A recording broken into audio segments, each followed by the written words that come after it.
Traders point நண்பர்களுக்கு சிறப்பு வணக்கம். நம்ம சின்ன டிஸ்க்ளைமர் எடுத்துக்கிறோம். நம்ம இங்கே பேசக்கூடியது எல்லாமே தகவலாக மாத்திரமே பார்க்கப்படணும். இது நடக்கும், இது நடக்காதுன்னு சொல்லிட்டு நம்ம எந்த கருத்தையும் வலியுறுத்துறது கிடையாது.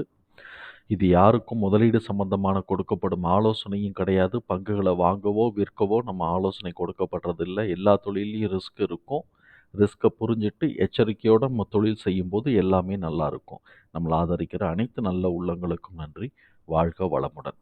நண்பர்களே, நான் இன்னைக்கு அந்த லிஸ்ட்டை நம்ம சரி ஏதாவது க்ளோஸ் பண்ணிட்டு ஏதாவது எடுப்போமான்னு பார்த்தா, ஒரு 3 ஷேர் ஆட் ஆகியிருந்திருக்கு. அப்போ ஒரு 2 ஷேர் வெளியில் போயிட்டு திருப்பி பழசே எதுவும் வந்திருக்கான்னு தெரியல. ஒன்று புதுசு வந்திருக்கு.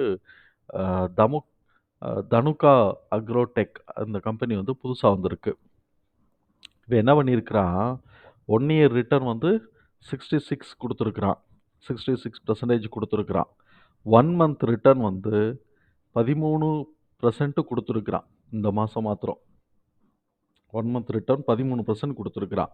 52 வீக் லோ 605லிருந்து 52 வீக் ஹை 1298 வரைக்கும் இன்க்ரீஸ் ஆகிட்டு இப்போ கொஞ்சமாக டவுனில் காட்டிக்கிட்டு இருக்கிறான். இந்த பார்த்தீங்களா, டவுனில் காட்டிக்கிட்டு இருக்கிறான். நான் டவுன் ட்ரெண்டா இல்லாட்டி இது அப்படியே மேலே தூக்க போதாங்கிறத அப்புறம் பார்ப்போம். பிஇ ரேஷியோ இப்போ 22.94 இருக்குது. பீட்டா 1 இருக்குது. கிட்டத்தட்ட நிஃப்டியோட மூவ்மெண்ட்டுக்கு ஈக்குவலாக இதுவும் மூவ் ஆகுது அப்படின்னு நம்ம எடுத்துக்கலாம். இப்படிப்பட்ட இந்த கம்பெனியோட டிக்கெட் டேப்பரோடைய ஸ்கோரை பார்ப்போம். ரெட் ஃப்ளாக் லோவாக இருக்குது, என்ட்ரி பாயிண்ட் குட்டாக இருக்குது, ப்ராஃபிட்டபிலிட்டி ஹையாக இருக்குது, க்ரோத் லோவாக இருக்குது, இது வேல்யூவேஷன் ஹையாக இருக்குது, பெர்ஃபார்மன்ஸஸ் ஆவரேஜாக இருக்குது. இப்போ மார்க்கெட் ப்ரைஸ் இன்னைக்கு 1167 இருக்குது. இன்னைக்கு தனுகா அக்ரோடெக் 1167 க்ளோஸ் ஆகிருக்கு. இவன் என்ன பண்ணியிருக்கிறான், மிட் கேப்பா ஸ்மால் கேப்பா, small cap moderate risk. BE ratio நம்ம பார்த்துருக்குறோம் 22.94 இருக்குது. பிபி 5க்கு ஓடி போயிருச்சு. செக்டார் பிஇ 34ல் இருக்குது. செக்டார் பிபி 5ல் இருக்குது. நார்மலாக இன்வெஸ்டார்ஸ் எப்போ பிஇலாம் இந்த மாதிரி ஹையாக போயிடுச்சுனாலும் அங்கே கன்சிடர் பண்ண மாட்டாங்க. பிபியும் 5ல் இருக்கிறதுனால இங்கேயும் இப்போ கன்சிடர் பண்ண மாட்டாங்க. இன்வெஸ்டர்ஸ் கன்சிடர் பண்ண மாட்டாங்க. ட்ரேடர்ஸ் ஒவ்வொரு இறக்கத்துலேயும் அவங்க ஸ்கோர் அடிப்பாங்க. இப்போ நம்ம என்ன பண்ணுறோம், இன்வெஸ்டர்ஸ் தான். நம்ம செக்டார் பிஇ 34 போயிருக்கு. அதுக்காக இந்த கம்பெனியோட பிஇ 34க்கு போகணுங்கிறதுக்கு அவசியம் இல்லை. செக்டார் பிபி 5.36 இருக்குது. இவன் இப்போவே 5 பிபி வந்துட்டான். நம்ம நார்மலாக இந்த டயத்துலலாம் எக்ஸிட் ஆகணும். அப்போ எக்ஸிட் ஆகுறோம் அப்படின்னு சொல்கிறோம். ஆனால் அனாலிசிஸ்டெல்லாம் என்ன பண்ணுறாங்க, வாங்க வாங்கன்னு மோட்டிவேட் பண்ணுவாங்க நம்மளை. நம்ம அதில் ஏமாந்துடக்கூடாது. இப்போ இவன் இவ்வளோ தூரம் போயிருக்கிறான்ல, பிப்ரவரி மார்ச்சில் என்ன அட்ஜஸ்ட் ஆகுறான்னு பார்ப்போம். கீழே எவ்வளோ தூரம் கீழே விழுந்து பிஇ அண்ட் பிபி அட்ஜஸ்ட் பண்ணுறான்னு பார்ப்போம். பார்த்துட்டு அதுக்கப்புறமா நம்ம முடிவு எடுக்க போகிறோம். அதுக்கு முன்னாடி இந்த கம்பெனியை நம்ம அனலைஸ் பண்ணி வச்சுக்கிட்டோம்னு வச்சுக்கோங்களேன், எந்த பிரச்சனையும் சூப்பராக இருக்கும். இவங்க ப்ராடக்ட்ஸ் ப்ரொடியூஸ் பண்ணுறாங்க. கிட்டத்தட்ட ஒரு 300 ப்ராடக்ட் லைனப் இருக்குது. என்ன அப்படின்னு சொன்னால், அக்ரிகல்ச்சுரலுக்கு உண்டான ப்ராடக்ட் தான். அது இன்செக்ட் கில்லராக இருக்கட்டும், அந்த பூச்சி மருந்தாக இருக்கட்டும், ஃபெர்டிலைசர்ஸ் மாதிரி இருக்கட்டும், அப்புறம் அந்த பயிரை வளர வைக்கிறதுக்கான பூஸ்ட் மாதிரி இருக்கட்டும், அது ஃபெர்டிலைசர்னு சொல்கிறாங்களா இல்லாட்டி அது என்ன சொல்கிறாங்களோ அந்த இதெல்லாம் இருக்கட்டும். பிளான்ட் growth ரெகுலேட்டர்ஸ் அப்படின்னு சொல்லிட்டு அவன் தனியாக போடுறான். ஸோ இப்போ இது எல்லாம் இது தான் இவன் மார்க்கெட் பண்ணிட்டு இருக்கிறான். இதுக்கு கிட்டத்தட்ட ஒரு 300 ப்ளஸ் ப்ராடக்ட் போர்ட்ஃபோலியோ வச்சுருக்கிறாங்க. இப்படி வச்சிருக்கக்கூடிய இந்த கம்பெனி நம்ம ஆல்ரெடி பார்த்துட்டோம். செக்டார் பிஇ இது ஸ்டாக் பிஇ 22ல் இருக்குன்னு நம்ம பார்த்தோம். ஸ்டாக் பிஇ 22ல் இருக்குன்னு பார்த்தோம். இங்கே பார்த்தோம் அப்படின்னு சொன்னாக்க 21.6 காட்டுது. என்ன இபிஎஸ் அதை அப்படி டிவைட் பண்ணால் தானே நம்ம கடைசியாக டிவைட் பண்ணிடுவோம். புக் வேல்யூ 260 காட்டிக்கிட்டு இருக்கு. 260னா கிட்டத்தட்ட 4க்கு போயிட்டான்ல. இப்போ 1298ன்னா 4க்கு வந்துட்டான். 4னா 5க்கே வந்துட்டான். ஆமாம், 5 தான் நமக்கே 5 தான் பார்த்துட்டோமே. இப்போ கிரகம் ஸ்கோர் 561 இருக்குது. அந்த கிரகம் ஸ்கோருக்கு இவன் இப்போ 2 தான் வந்திருக்கிறான். அப்போ இந்த ஆஸ்பெக்டில் இது ஏறுறதுக்கான வாய்ப்புகள் இருக்குது அப்படின்னு நம்ம வச்சுக்கிறோம். பிரைஸ் டு புக் வந்து இப்ப 4.5. ஏன்னா இவ்வளோ இறங்கியிருக்கிறான் பார்த்தீங்களா? இந்த இடத்துல இது பார்க்கும்போது இது வந்து இதுல இறங்கல. இது இனிமே தான் இந்த எஃபெக்ட் அது காட்டும். இன்னைக்கு மாத்திரம் எவ்வளோ ரூவா? ரூ. 7 இறங்கியிருக்கிறான். இனிமே தான் இந்த எஃபெக்ட்ட காட்டும். இப்ப செக்டார் பிபில வந்து ரூ. 260 வந்து கிட்டத்தட்ட 4 1/2 இருக்கு. கரெக்ட்டு. 4 1/2 அப்படிங்கும்போது 800 பிளஸ் வந்து இங்கிட்டு ஒரு 30 இல்ல 4 5 தான் இருக்கு. 5ன்னா தானே ரூ. 1200 வரும். 1200 ரூ. 1300 கிட்டக்க வரணும். இது இங்க வரும்போது 5 இப்ப கொஞ்சம் இறங்கியிருக்கு. சரி 4 1/2ன்னே வச்சுக்குவோம். ஒண்ணும் இது பண்ணிக்க வேண்டியதில்ல. யோசிக்க வேண்டியதில்ல. கிரஹாம் ஸ்கோருக்கு வந்து 2 தான் இருக்கு. 2 வந்துட்டாலே ஆல்மோஸ்ட் 2க்கு மேல போகுது. கிரஹாம் ஸ்கோர் டபுள் ஆக்குது அப்படின்னு சொன்னாலே கொஞ்சம் யோசிக்கணும். அவன் கீழ ரீசெட் ஆயிட்டு தான் திருப்பி நம்ம மேல ஏறணும். அதனால அத நம்ம வந்து பார்த்து வச்சுக்குவோம். இப்படிப்பட்ட இந்த கம்பெனிக்கு வந்து அனாலிசிஸ்ட்லாம் என்ன சொல்றாங்க? என்ன அனாலிசிஸ் இருக்கு? இது ஆல்மோஸ்ட் டெப்ட் free company. Promoters holdings are decreased over last 3 years. Promoters என்ன பண்ணியிருக்கிறாய்ங்க, 3 வருஷமா வந்து அத வந்து குறைச்சிருக்கிறாய்ங்கங்கிறாங்க. அது நேச்சுரலா இந்த இத நம்ம பார்க்கும்போது புரிஞ்சுக்க முடிஞ்சுச்சு. அந்த ரூல்ஸ் வந்து ரெகுலேஷன்ஸுக்குள்ள வரணுங்கிறதுக்காக. அன்பிளெட்ஜ்டு ஸ்டாக் தான் 70% ப்ரமோஷன்ஸ். எஃப்ஐஎஸ் வந்து பார்த்தோம் அப்படின்னு சொன்னா, கீழ இறக்கி வச்சிருக்கிறாய்ங்க செப்டம்பர் மாசத்துக்கு. இன்னும் வந்து டிசம்பர் குவார்ட்டருக்கு என்ன வருதுன்னு தெரியல. இவன் வந்து மியூச்சுவல் ஃபண்ட்ஸ் என்ன பண்றான்? இப்ப பாருங்களேன், மியூச்சுவல் ஃபண்ட்ஸ் ஏத்தி வச்சிருக்கிறான். டிசம்பருக்கான டேட்டா இதுல இல்ல. டொமஸ்டிக் இன்ஸ்டிடியூஷன்ஸும் மேல ஏத்தி வச்சிருக்கிறான். எஃப்ஐஎஸ் மாத்திரம் தான் கீழ இறக்கி வச்சிருக்கிறான். ஸோ, அப்ப லோக்கல்ல ஏத்தி வச்சிருக்கிறாய்ங்க.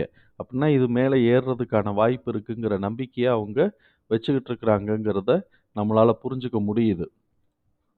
இப்ப இதோட ஃபினான்ஷியல்ஸ்குள்ள ஓடி போயிருவோம். ஃபினான்ஷியல்ஸ்ல வந்து பார்த்தோம்னா, கிட்டத்தட்ட ரூ. 1,700,00,00,000 இந்த தடவ அவன் வந்து ரெவென்யூ காட்டியிருக்கிறான். எக்ஸ்பென்சஸ் அ ரூ. 1,400 ரூ. 1,400,00,00,000 போக 279 ஆப்பரேட்டிங் ப்ராஃபிட். இது வந்து 16% ஆப்பரேட்டிங் ப்ராஃபிட்டோடைய மார்ஜின். எப்ப பார்த்தா இது ஃபுல்லா இதுவரைக்கும் குரோத் ரேட்லயே தான் வந்துகிட்டு இருந்திருக்கு. இப்ப பார்த்தோம்னாக்க 2012லிருந்து 13 growth, growth, growth, growth, growth, growth, growth ஃபுல்லா குரோத்லயே தான் இருக்கு. இப்போ வரைக்கும் குரோத்ல தான் இருக்கு. இன்னும் எவ்வளவு பொட்டன்ஷியல் இருக்குன்னே நமக்கு புரிஞ்சுக்க முடியல. நெட் ப்ராஃபிட் வந்து ரூ. 234,00,00,000 எடுக்குறான். நெட் ப்ராஃபிட் 234,00,00,000னாக்க, இவன் எவ்வளவு கிட்டத்தட்ட வந்து எத்தன பெர்சன்டேஜ் எடுக்குறான்னு பார்ப்போம். 234 1700க்கு 234 டிவைடட் பை 1700 போட்டோம்னா 13% எடுக்குறான். அ பார்த்தோம்னா 13% அவன் எடுக்குறான். இந்த சைடு வந்து 16% எடுத்த இத வந்து ஆப்பரேட்டிங் ப்ராஃபிட்ல இருந்து கிட்டத்தட்ட 5% 3% கம்மி பண்ணி 13% அவன் எடுக்குறான். அப்படின்னு நம்ம கணக்கு வச்சுக்கிறோம். இபிஎஸ் ஏர்னிங் பெர் ஷேர் வந்து பார்த்தோம்னா ரூ. 50 இருக்கு. இப்ப நம்ம வந்து மார்க்கெட் பிரைஸ வந்து ஏர்னிங் பெர் ஷேரால டிவைட் பண்ணோம்னா சரியா வந்துரும். ஏர்னிங் பெர் ஷேரும் வந்து பார்த்தோம்னு வச்சுக்கோங்களேன், 2019 தவிர்த்து பாக்கி எல்லாம் ஏறிக்கிட்டு இருந்திருக்கு. போன வருஷம் ரூ. 1 இறங்கிட்டு இப்ப திருப்பி ரூ. 7 ஏறி இருந்திருக்கு. டிவிடெண்டும் வந்து குடுக்குறாய்ங்க. போன தடவ குடுத்த மாரி குடுக்கல. டீசென்ட்டா டிவிடெண்டும் குடுக்குறாங்க. ஸோ, அப்ப இப்படிப்பட்ட இந்த நல்ல கம்பெனி தான். நல்லா ஏறிட்டு தான் இருக்கு.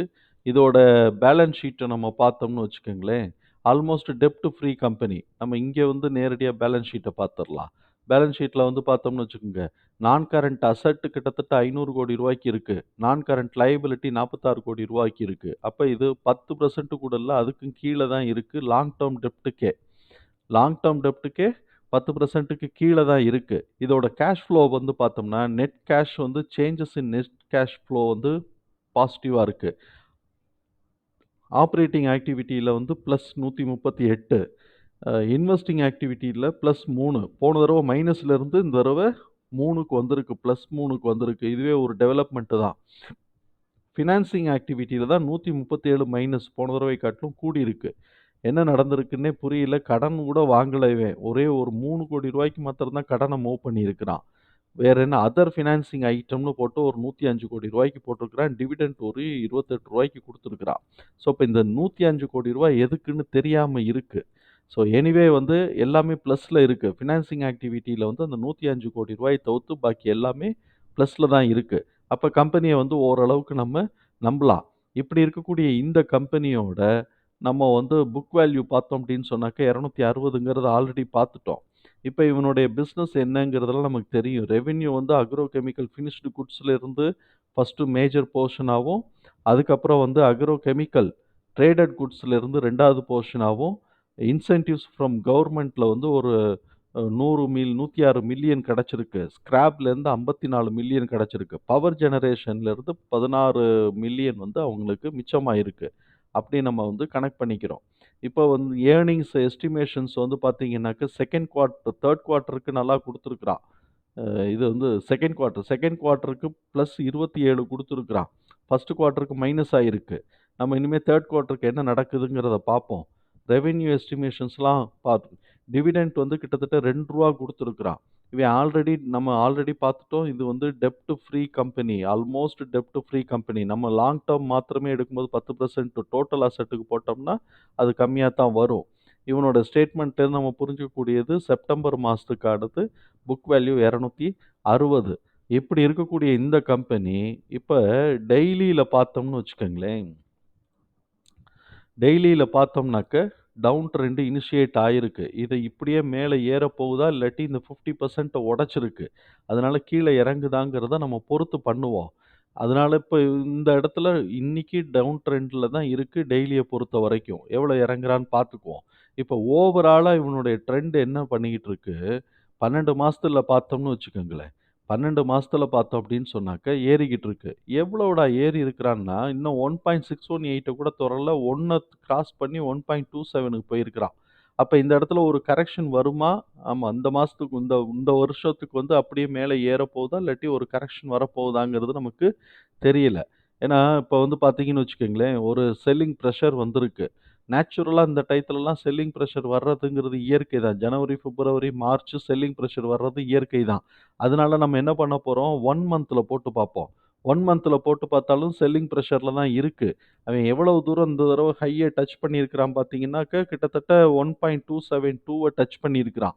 இன்னும் 1. வந்து 618 அப்படிங்கிற அமௌண்ட் வந்து 1632 அதுவரைக்கும் ஏறுறதுக்கான வாய்ப்புகள் இருக்கு. ஏன்னா, இன்னும் வந்து அப் ட்ரெண்ட்ல தான் இருக்கு. இப்படியே ஒரு சின்ன கரெக்ஷனா அந்த மாரி ஒரு சின்னமா அந்த ட்ரெண்ட் லைன்க்குள்ளேயே கரெக்ஷன் ஆயி போயிட்டு, மேல வர்றதுக்கு வாய்ப்பு இருக்கு. அதனால எவ்வளோ இறங்குறாங்கிறத பார்த்துக்குவோம். அப்படி பார்த்துக்கிட்டு நம்ம வந்து யோசிப்போம். அப்படி யோசிக்கும்போது, இப்ப நம்ம வந்து என்ன செய்றோம், இத வந்து நம்ம போட்டு பார்க்குறோம். நமக்கு நம்மளோட இதுக்குள்ள என்னென்னலாம் வருது அப்படிங்கிறத நம்ம போட்டு பார்ப்போம். தனுக்கா போட்டு பார்த்துட்டோம்னு வச்சுக்கோங்களேன், நம்ம எந்த இடம் வரைக்கும் இறங்குறதுக்கு வாய்ப்பு இருக்குங்கிறது நமக்கு தெரிஞ்சு போயிரும்.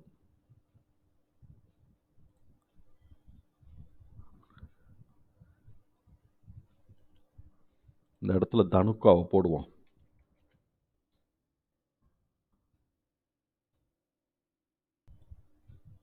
எந்த இடம் வரைக்கும் இறங்குதுங்கிறத செக் பண்ணிக்குவோம்.